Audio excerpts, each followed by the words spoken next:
Before TikTok, before film, before even sound itself, there was the daguerreotype, a silver-plated glimpse into eternity. And for the first time in human history, the faces of power, of presidents, were captured forever.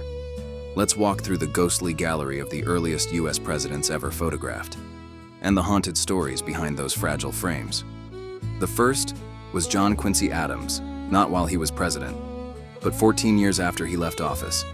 In 1843, he sat for a photo in Washington, D.C., taken by Philip Haas.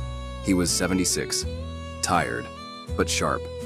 A man who debated in Congress just hours before, now etched into metal like a ghost preparing to leave this world. He called it hideous, but history calls it the first photograph of a U.S. president. Next came the general, Old Hickory himself, Andrew Jackson, captured at the Hermitage around 1844. The man who once defied the Supreme Court now looked like death's neighbor. He had one foot in the grave and the other frozen in time. This was no portrait of glory. It was a man near the end, holding onto legacy with trembling hands. Then came Martin Van Buren, the architect of modern politics. His daguerreotype, likely from the 1850s, shows the former president in his twilight years. His eyes carried calculation and exhaustion. A man who survived the panic of 1837, now captured in the stillness of early photography.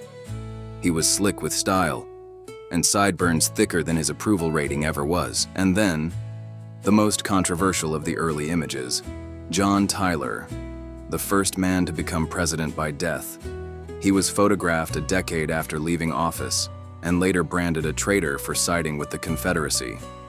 When he died, the US government didn't even recognize him.